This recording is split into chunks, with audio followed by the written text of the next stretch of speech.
منزل انہی کو ملتی ہے جو راستوں کی تکلیفوں سے نہیں ڈرتے، جو مشکلات کو اپنی کمزوری نہیں اپنی طاقت بنا لیتے ہیں، کیونکہ آسان راستے صرف سفر ختم کرتے ہیں، لیکن مشکل راستے انسان کو نکھارتے ہیں، اسے مضبوط بناتے ہیں اور آخرکار اسے اس مقام تک پہنچا دیتے ہیں جس کا وہ خواب دیکھتا ہے۔ یاد رکھیں، راستے میں آنے والی ہر ٹھوکر، ہر آزمائش، ہر ناکامی آپ کو گرانے کے لیے نہیں آتی، بلکہ آپ کو پہلے سے زیادہ مضبوط بنانے کے لیے آتی ہے۔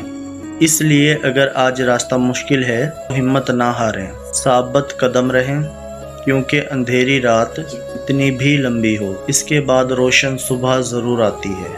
یقین رکھیں، منزل صرف اور صرف اسی کے قدم چومتی ہے جو راستوں کی دشواریوں کو دیکھ کر رکتے نہیں ہیں۔ اور اگر یہ میری بات آپ کو اچھی لگے، ویڈیو کو لائک اور شیئر کر دینا۔